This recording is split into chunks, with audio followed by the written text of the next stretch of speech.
last year, right? Where's David? You're lying. Where's David? You're lying, aren't you?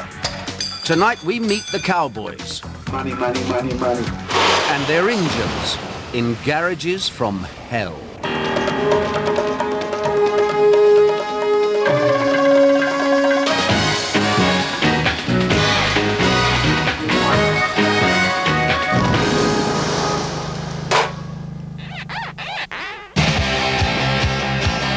With car ads, you have to read between the lines. One careful owner may mean 5 careless ones, and some cars have a secret history. How much will you know about the next car you buy? And how much can you trust the garage you buy it from? What about this G-Reg Rover? It belongs to 9 months pregnant Pam Jubbs, though she wishes it didn't. Even at this speed, it doesn't feel safe. You've got no full control over the car.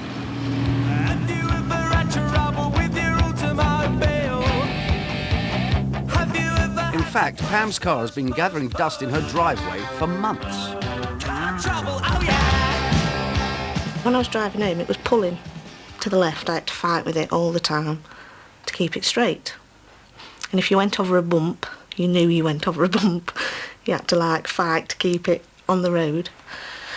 I got it home and we thought the wheels just needed balancing and tracking. Took it to the garage and was told that they would balance and track the wheels if the car was straight, but it was totally out of line. If this passes this inspection, I'll give birth now. Pam and her brother Peter took the car to their local garage to have it checked out. They found the car was bent. So Pam tracked down the previous owner, Fred Robinson. He told them why. The car had come across the carriageway and rammed my caravan, which pulled all the suspension out of the back. Well, I thought it had just gone for scrap. I thought probably salvage parts off the car, and that was about the lot, you know. But I think it's a disgrace, really, that this kind of thing can happen. Pam had bought one of the 25,000 unsafe cars put back on the road every year after accidents. She and her brother, Peter, fell out with the garage over what needed doing to the car. His words to me was, not my f***ing problem, your problem, I'm not f***ing sorting it out, you sort it out yourself and put the phone down. So I phoned him back and he said, I'm f***ing sick of you ringing me up, pestering me, I've told you, it's not my problem, and put the phone down again. This is the man with the winning line in after-sales service, Mr. Klaus. This is his garage in Morley, near Leeds, once known as the Britannia Road Motor Company. And this is his next customer, our undercover shopper, Peter. He's wearing a hidden camera and is taking a fancy to this red BMW on the forecourt. He's about to make the acquaintance of Mr. Klaus. And it looks as if someone's looked after it quite well. It hasn't had any bumps or anything, has it? Or Guaranteed to do with it. No bumps or anything, no. Great. No, we don't. I don't like, you know, I mean, I don't know where you bought a car from before. Well, sure our cars are right. We've got a reputation. We've got £500,000 stuff here. So who do I ask for when I ring? George. Yes, for George. Ask for George. Okay. All right. That's for George. He changes his name more times than I change my underwear this month.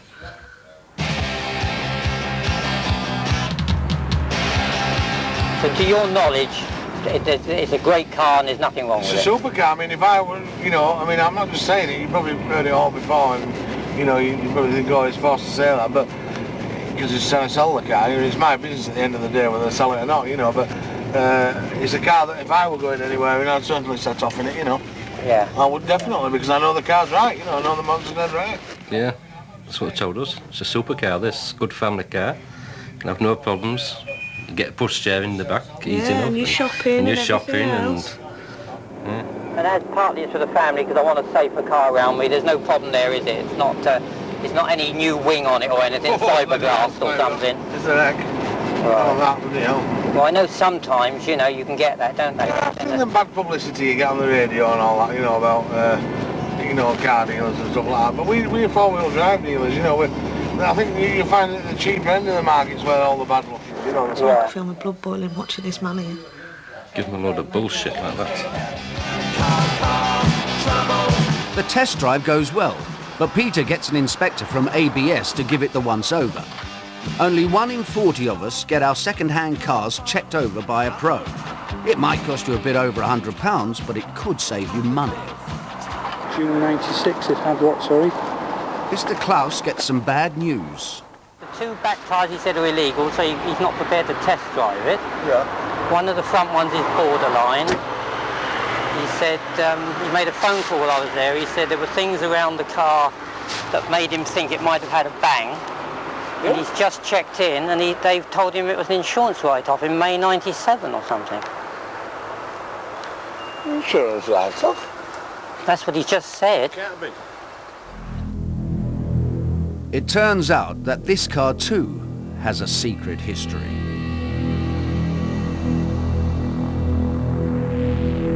Oh, it was absolutely terrible. They came round the first bend. I found out since there's some diesel on the road, back into the car, slid across, so the Escort didn't have a chance to miss us. It was just very, very quick. It was taken off to a repairers who said it was unrepairable, and obviously I've been fully paid out by the insurance company. It was written off basically. So Kevin Tungate's old BMW is back on the forecourt. It's not illegal to sell a write-off as long as it's been made roadworthy again. But has it? Peter no longer wants to buy the Beamer, but Mr. Klaus still wants to sell. Because I did like the car, you know. It was. Well, why don't you just buy it? Well, because it worries me, the fact he says it's an insurance write-off. That just worries me. We'll put your 3 tyres on. All right. Well, look, I've got your card, George. All right. I'll have a think about it, and I'll give you a ring on my mobile. Okay. All right. Okay. He's amazing, isn't he? Pam's brother Peter decides it's time to have a word with Mr. Klaus about his sister's car. Although Mr. Klaus seems to have a lapse of memory. I haven't sold her any car. I think you have. I've never met your sister. You have. I haven't. You have. It's okay you were saying that with your many, isn't it? But Well, what's that got to do with so many? Pardon? have you seen me before? I have, yes. Oh, you seen me? I was with my sister when she handed you the money over. She didn't have me no money, and I've never seen you before. Well, I think you have last year when you sorted this car. Listen, mate, you get yourself sorted out, right? Get that head straightened up. I don't have to. All right. I don't have to. You come here with your cronies here, get your head sorted out. There's something wrong with you, all right? There's nothing wrong with me. There's something wrong with you, kid. I'm telling you. It's just you. You're ripping people off with bent motors. Right off motors. That motor. Allegation, isn't it? Well, I'm not bothered. That motor was wrote off under category D, which we've got proof. We've got proof that was wrote off under category D. So, what are you going to do about giving my sister her money back then? Why aren't you getting it back? Aye? I'm talking to you. It's not only customers' names Mr. Klaus is having difficulty remembering. George? You don't look like a George. You honestly look like a George. Well, we've not got a problem with this Right, car. yeah. It's the car that you sold. But what I'm trying to explain to your television programme No, it's not my sister. is I'm very keen on damaged vehicles. And if they're damaged, well, if we know that they're damaged, we will admit it. If we don't know the damage, how can we admit it? But will Mr. Klaus admit it? Will he admit to an unsuspecting customer that the red BMW still on his forecourt was a write-off? 2.5 weeks after getting the bad news about the Beamer, he gets his chance when this customer, complete with hidden camera, takes an interest. All right. Hi, you all right? Red Beamer, H215TWE. Yeah. It's not been an accident or anything like that? No accident. Right, excellent. This man is selling cars to people that, everyday people that work hard, save up, you know, to them it's you know, a luxury to, they've worked hard to save this money to go and buy a car, and he's just selling them rubbish. And I think people should know about him.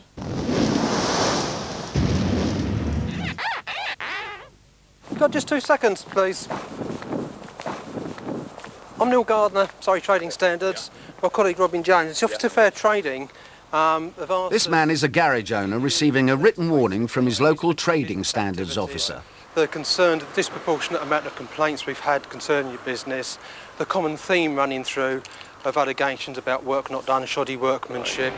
This is the Twickenham Trading Estate. It's here that his exchange engine and gearbox company, Fast Fit, is to be found. And these are his dissatisfied customers. They had you. They knew they could take your money, and there was nothing you could do about it at all. I was so cross with them that he had actually put me in a situation where now he has my car and he'll talk to me exactly how he likes. The whole experience has left me not wanting to trust anybody now, which is awful.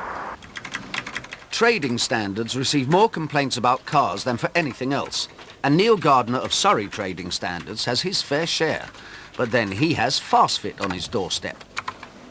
We're looking at a small business keeping up with big multinational companies in complaints in just this one area.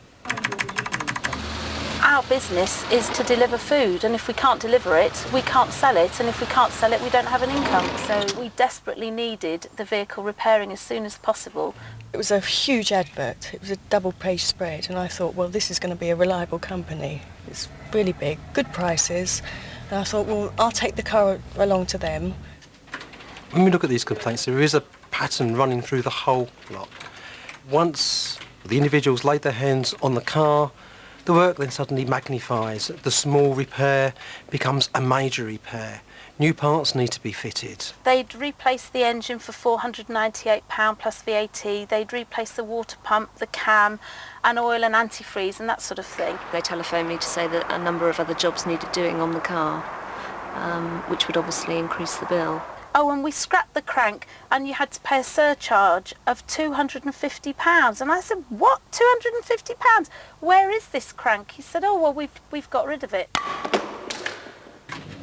And the final bill can be a bit of a shock. Originally, they quoted me £700. I said to him that I was quoted £375. And he said, well, the car's in bits. It's up to you, love, what you want to do. So I didn't know what to do. The final bill came to £1,450. I said, well... Oh, we can't pay for it. I can't pay for it. You know, I was frightened, really, because I knew I couldn't pay the money. And what were they going to do? And then they said, well, we'll charge you storage. Then after 3 months, we'll just sell the vehicle. And if you complain, you can get a flea in your ear. They were so rude. The service, the customer service was so appalling.